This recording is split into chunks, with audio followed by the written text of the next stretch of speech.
downtown Valentine's Day market and the products that customers are falling in love with. Plus, a group of locally owned stores in downtown Syracuse are working to keep their products sustainable and special. And new threats to Syracuse's water supply. Live at 6 starts right now.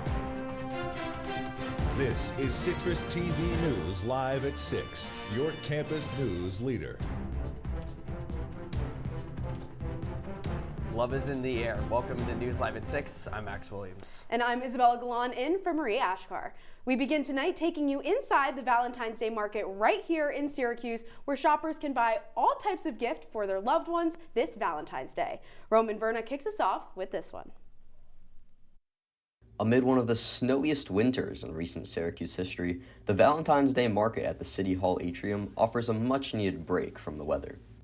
The vendors offer all types of artisan goods and unique services like tarot readings to customers. One vendor is Sydney Craven, who operates Little Smiles Sugar Cookies. She makes custom decorated sugar cookies and says that the market is an opportunity to expand what started as a passion into a business. I honestly saw a TikTok and I was like, I probably could do that. And I just started making them for like family parties and stuff, and then people started ordering and then it turned into something. So this is the first time I've done something like this. So I've had so many orders and like custom, I've already had a couple people request custom orders and take business cards, so just great for exposure, yeah. Allison Matisse is another vendor who owns Emberlight Archives, a candle company with a unique twist. So we're a small batch candle company. Our fragrances are heavily inspired by stories, myths, like fantasy, adventure. We've been coming here to the events in the atrium with Kendra for probably under a year now, and it's a really wonderful opportunity to be able to come out. Now, the market not only offers a chance for vendors to get a boost in business in a traditionally slow time, but also bonds and connects the Syracuse community through arts, crafts, and delicious drinks like this caramel craze latte from Brews and Bites. We need events like this with everything going on in the world. So I like different like keychains and knickknacks and tchotchkes and that kind of stuff. Reporting in downtown Syracuse, Roman Verna, CitrusTV News. Roman, thank you so much. Well, changes to the Environmental Protection Agency could mean a threat to Syracuse's water supply. Citrus TV reporter Caleb Plank is here in studio and has more on how it affects us here in CNY. Caleb. Thanks, Max. Last Wednesday, the EPA notified nearly 200 employees in the Office of Environmental Justice and External Civil Rights that they could be placed on leave. The department, which is responsible for water contamination control, could have effects right here in Syracuse. Historically, in many cases, wastewater plants or contamination might be cited in poorer communities that have less of an ability to fight back against the siting of these plants in their area. So that office was designed to tackle issues like that. Efforts to replace lead pipes in people's houses are funded by the EPA, and it's unclear whether those programs are going to continue. These issues could affect students and community members in Syracuse. Even when taking extra precautions, a threat looms. So I hear a notice in the mail, and she's like, okay, I've never experienced this. I will do a plant as an example of lead and water being contaminated. So I mean, it's not a water filter, but it's after my shower, and still it's a scary, and there's unknown. Many questions about the future of this department are still unanswered. It's important to do what we can to ensure the safety of our own water. The water treatment plants we have will likely continue, but there's a lot of chaos right now. We're not sure how federal agencies will be able to exercise oversight against local efforts. The other thing I'd say is, especially for students who are citizens and members of the voting public, if you are concerned, you are free to contact your city officials, your state officials, and your federal officials because they exist to serve us. For more information, reach out to local government officials. For Citrus TV News, I'm Caleb Plank. Caleb, thank you. Well, if you're a student in the School of Education, they are asking you to complete a survey prior to launching their new mentor program next week. It's called Ed Mentor Connect. It will pair undergraduate students with the alumni to help prepare them for the workforce. The survey aims to create a perfect match between the student and alumni. You can find that survey on the School of Education's website. An AI school professor is receiving $600,000 in grant funding for her research project focused on how we interact with AI. Professor Jamie Banks will be leading a study into how language and social perception shape the understanding of artificial intelligence. The university says Banks' research may inform future developments in AI, including design and ethics. A hidden gem in downtown Syracuse is giving a special shopping experience for everyone. Citrus TV reporter Izzy Leibowitz has more on its sustainable practices. I'm here at the McCarthy Mercantile, where there's so much to see. There's vintage shops, there's jewelry stores, there's anything you can imagine that's all handpicked by store owners. Two owners had a bit to say about their stores. This is the Cherry Pit, and I am one of the co-owners and the co-founders. The store's name is Rat Girl Vintage. I just source my stuff from local thrift stores or estate sales or antique stores or whatever. They are both unique stores, especially with their favorites and mission. The thing is, like, when you have something and then you see someone on campus wearing it or something. One of the beaded dresses on the wall, I love them so much. We, love the influence of vintage fashion and everything, but I feel like more specifically keeping clothing in cycle and strengthening the secondhand and sustainable community of Syracuse. So cute stuff, I like to have a lot of cute stuff, and I like people to be able to feel confident in the things that they're buying from me, and it's obviously sustainability and keeping things from ending up in landfill.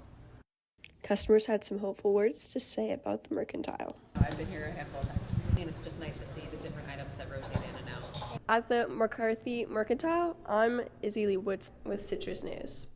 Izzy, looks like a fun market. All right, well, I feel like today it wasn't so cold out there. No, it wasn't. I was wearing my lighter jacket today instead of my big parka, which was really nice, even though it was still in the 20s. I know, I couldn't believe how much snow we got over the weekend. It was insane. Wild. The other night, I was walking outside. It was probably around 8 p.m. and I was felt like I was in the middle of a blizzard. Yes, I know. It was crazy. All right, well, let's go outside to the weather deck.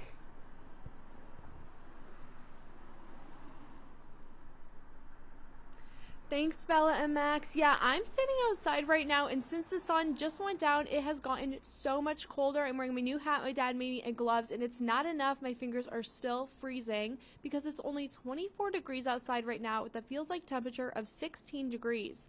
There's also been slight wind while we've been standing out here at about 8 miles per hour, and tonight it's just going to get colder. It's going to drop down to 21 degrees with a feels like temperature still in the teens. Now, luckily, there is no snow expected throughout the night. That's something new that we haven't gotten in a few days. So, luckily, it should not be as slippery and as icy tomorrow, but I'll have more on what you can expect tomorrow and later in the week, later in the show. Back to you guys. Thank you so much, Riley. Looking forward to keeping an eye on those temperatures later throughout the rest of the show. The city of Syracuse fired its budget director today after he made comments about Deputy Mayor Sharon Owens. Tim Rudd had been placed on administrative leave since the end of January after he compared Owens to an enslaved mother. He was already under investigation for an unspecified city policy violation before his comments about Owens. Rudd had launched a surprise campaign for mayor last month as a self-proclaimed rhino, also known as Republican in name only. Syracuse parks are becoming more inclusive. An accessible playground and concession stand will be built at Progress Park in the Inner Harbor. The project is part of the city's push to make play areas more inclusive for all. The park will include a charging station for electric wheelchairs and will connect to the Empire State Trail. The project is set to cost $1.5 million. Development is set to begin in the spring of 2026. The city of Syracuse has been awarded the top score in assessment of LGBTQ+ equality for the second year in a row. The Municipal Quality Index is a nationwide program that evaluates city policies, laws, and services towards LGBTQ+ people. Mayor Ben Walsh said in a press release, quote, "Our vision for Syracuse is to be a growing city that embraces diversity and creates equal opportunity for all," end quote. Planning on selling your house? Well, this might be the time to do it. The Syracuse metro area led the nation in home sale profit margin growth. In 2024, the home sale profit margin rose 13.3% from 2023. This was the biggest jump in the entire country. The profit margin growth saw an increase of $88,000 for sellers. This is the fourth year in a row Syracuse has set a profit margin record. Listen up, Central New Yorkers, you could potentially win big. For the fourth year in a row, the World Series of Poker announced its return to the Turning Stone Resort Casino. This year's event offers a payout of at least $2.6 million. However, the total payout could exceed last year's record-breaking $6.2 million. The event will take place from March 13th to the 24th, and winners of the event are guaranteed a trip to the World Series of Poker's $1 million Tournament of Champions in Las Vegas. Governor Kathy Hochul said today she is banning artificial intelligence platform DeepSeek from being downloaded on government devices and networks. The platform was released at the end of last year and is designed to process and understand complex information. Hochul's office says the ban comes from serious concerns over potential privacy and censorship risk by High Flyer, the Chinese-based company that owns DeepSeek. The move comes after Hochul's decision to ban TikTok from state devices, which has been in effect since 2020. And sticking with Governor Hochul, she is encouraging New Yorkers to get outside by announcing 6 free fishing days. During these days, the fishing license requirement is waived for freshwater fishing in New York. 2 of those 6 days are this weekend, but there will be later dates in June, September, and November. Hochul says, quote, free fishing days in New York's waters are a great, affordable way for residents and visitors to explore new places and provide an opportunity for anyone looking to get outside and enjoy nature, end quote. Sounds exciting. All right, well, when we return, President Trump announcing a new spike in tariffs affecting our closest neighbors. And Hamas is delaying the release of hostages after Trump says Palestinians cannot return to Gaza. All that and more when we come back. Welcome to an excellent episode of Live from Studio B.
You're watching CitrusTV News live at 6 with Max Williams, Marie Achkar, and Riley Fay. And now, your campus news leader continues.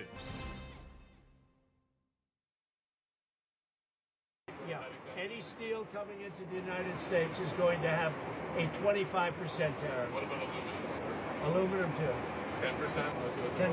25% for aluminum. 25 for both. For both. President Donald Trump right there in Air Force One, announcing a new 25% tariff on all steel and aluminum imports. Trump says the tariffs will also apply to Canada and Mexico, two countries that recently worked with Trump to delay further tariffs against them. The largest supplier of steel and aluminum to the U.S. last year was Canada. The tariffs are similar to ones Trump implemented during his first term. At home, you might be pinching pennies figuratively, but at the White House, President Trump is pinching pennies literally. The president says he has directed the Treasury Department to stop minting new pennies. That's right, and it's all because of the rising costs of production. Trump said earlier today, quote, "For far too long, the United States has minted pennies, which literally cost us more than 2 cents. This is so wasteful," end quote. This would not be the first time the U.S. has stopped minting pennies. Production was stopped by Congress once, all the way back in 1857. A major move against the Trump administration today after a federal judge blocked Elon Musk's Department of Government Efficiency from accessing Treasury Department records that could contain sensitive data. This includes Social Security and bank account numbers for millions of Americans.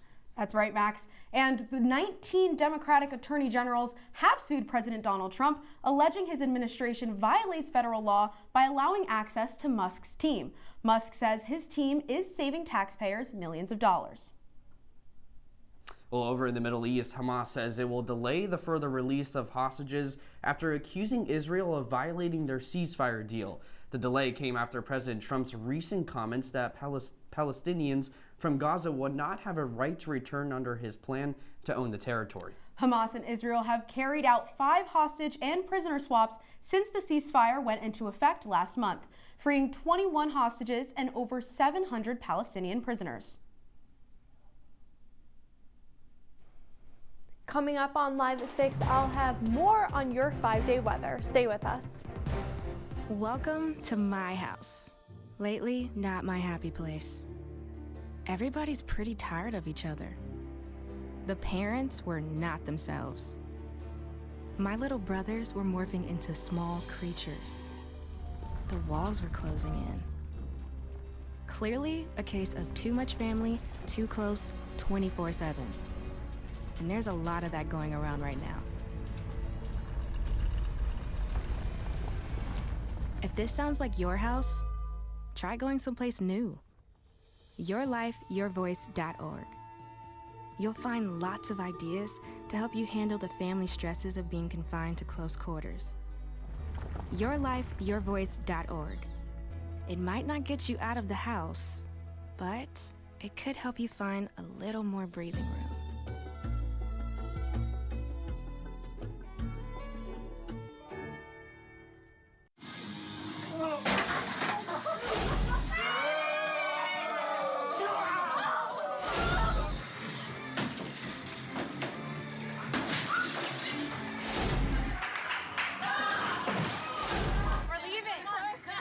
Most party fouls are pretty dumb. But if you decide to drink and drive underage, you could lose your license and your freedom. Underage drinking and driving. The ultimate party foul. From the CitrusTV Weather Center, this is SU's most accurate weather forecast. Welcome back. Now, I mentioned it's about 24 degrees currently in Syracuse, but let's take a look around the region. In Rochester and Penn, it's around the 20s too. Ithaca at 23. Cortland, the lowest at 19. Now, Fulton has 2 exclamation points because they're currently in a winter weather advisory, and that will continue until Tuesday morning at 4 a.m. They're expecting several inches of snow throughout the days until then. So be careful if you're traveling there or going in that area because they are expecting some lake effect snow. Now looking later in the week, tomorrow it's going to be a high of 31, low of 11, and cloudy throughout the day. Not much is going on with that weather. Wednesday, exciting enough, it's going to be partly sunny throughout the day, mostly in the morning, and then moving into just cloudy, high of 29, low of 24. Thursday, also cloudy, but it's warming up a little bit, and then Friday we're getting some morning showers, but I'll take rain over the snow. But there is still a low of 15. And then on Saturday, game day, we are expecting some nighttime snow with a high of 32 and low of 28. And I'll have more on what you can expect when you wake up in the morning. But Skylar, what's going on with the sports? Well, there's a lot going on in sports, Riley, and the NFL season especially came to a close last night, and the results were pretty shocking. Meanwhile, Syracuse women's basketball returned to the Hill in search of a second straight win. From the Big Easy to the Salt City, we've got everything you need to know. Make sure to stay with us after the break.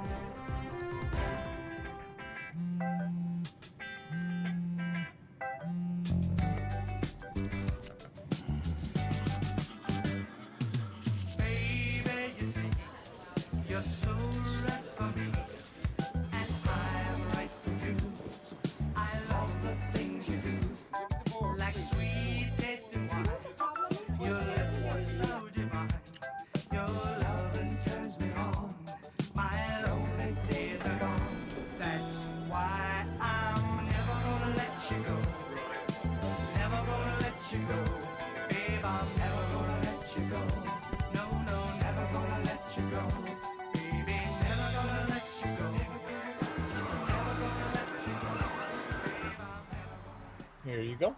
Thank you. Thank you.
And now, your Citrus TV Sports Report. For the second time in 8 years, the Eagles are Super Bowl champs. Welcome into sports. I'm Skylar Wilkes. After a heartbreaking loss 3 seasons ago, Philadelphia definitely had revenge on the mind. On the other hand, the Chiefs had a chance for the first three-peat in league history. So let's check out exactly what went down in New Orleans. This was a matchup between really two of the best teams in the league, and Jalen Hurts got things started early with a signature tush-push touchdown, 5 rushing touchdowns over the last 3 games in the postseason. Patrick Mahomes trying to make some magic happen, trailing 10-0.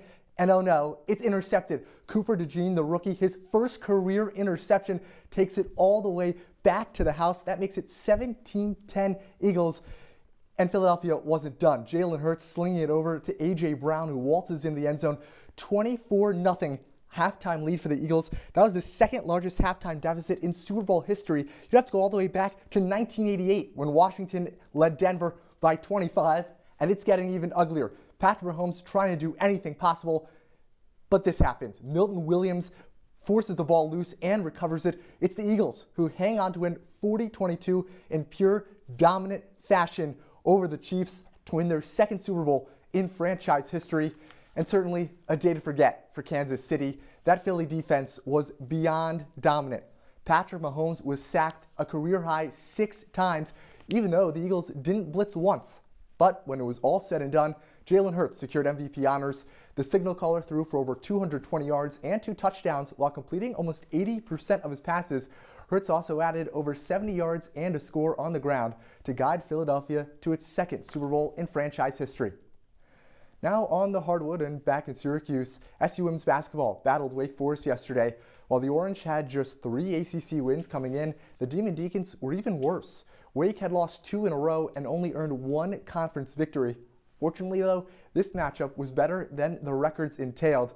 Again, Wake also struggling on the road this season, had just 1 coming into the game, 1 road victory, that is, and things started off, though, in the Deacs' favor. Riley Turcoff with a layup, 17-9 Wake Forest lead. They were up by 6 at the end of the first. Sophie Burrows helped jumpstart it, 1 of 2 first-half threes. It was still a 6-point deficit, though, at the half for SU, who had 11 first half turnovers. And then the second half started to pick up. Sophie Burrows drives to the cup, floats it in with the left hand, finished with 15 points and 10 rebounds, her second double-double of the season, and has just been on a tear recently, averaging 21 points over the past 3 games.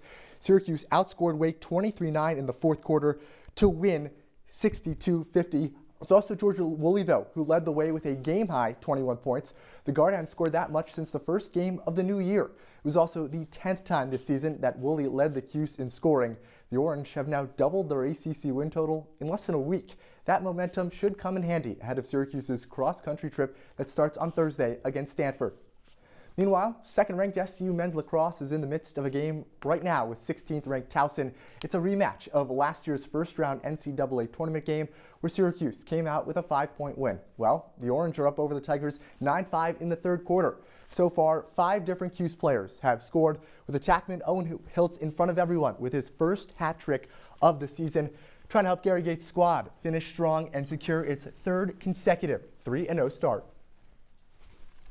How about that Super Bowl last night? I was excited the Chiefs won. The Eagles. I couldn't stand the Chiefs to win again. You know, as a Giants fan, I was really pulling for the Chiefs, as crazy as that sounds. Okay, but I was more sad that it was as boring as it was, like such a blowout. Yeah. I hate when that happens. Yeah, I'm not the biggest football fan, but I was watching last night because obviously I had to have all the snacks and hanging out with my friends. And I will say I was starting to get more bored than usual. Yeah, no, I'm sad. It was one of the worst Super Bowls in recent memory for sure. Yeah. It was definitely, it was high scoring for the Eagles, but the You'd Chiefs rather just it be couldn't close. keep up. So I know. Yeah. I know. I wish it was close, but. Yeah, but we will have some of the fun moments that did happen during the Super Bowl. Yes, we're going to be talking about the will. commercials when we come back, along with your wake-up weather. Yeah. Stay with us.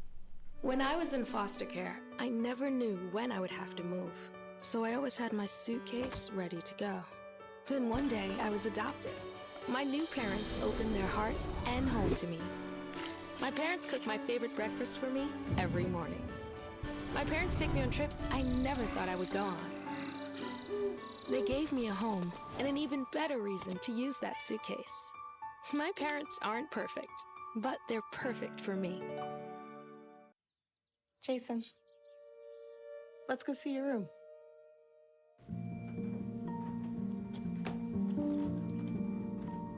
What do you think? We kept it a little spare, so you can decorate it how you like.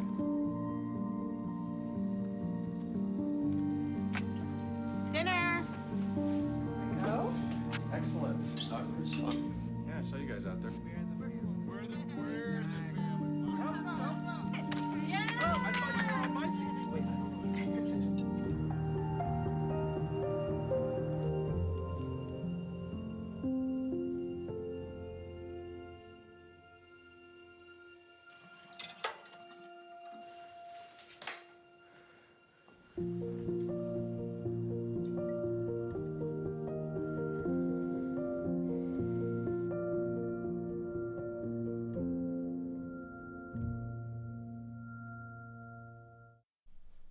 Welcome back. Now let's take a look at the weather for tomorrow. It's going to feel pretty similar to how it does today, or even right now. It's going to be about 20 degrees with a it feels like of 11 degrees, and it's going to be cloudy throughout the day, just like it was today. Now let's look into the specifics. It's going to start at about 22 degrees, move up to 28 degrees, and then finish the day at 25 degrees. Now we're expecting clouds throughout the day and wind in about the teens. Right, awesome.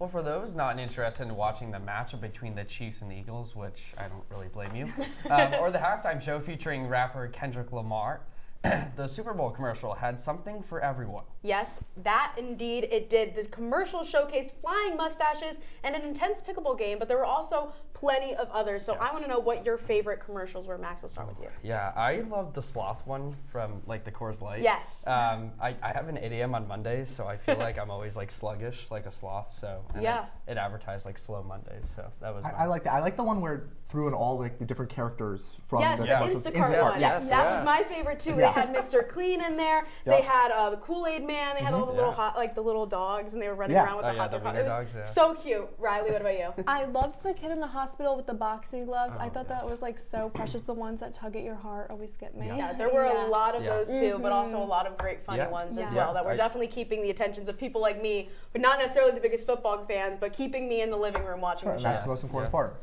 Yes, definitely. The Nerds Gummy Cluster one was good too. That one was fun. Love Shabuzi. All right, well, that's... Sorry, there were also a lot of movie references too. Yes, yeah. Lots of good commercials. I loved it. All right, well, that's Citrus TV News Live at 6 for this Monday.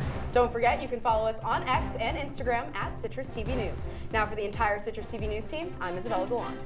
And I'm Maxwell Abrams. Thanks for joining us. Have a good night.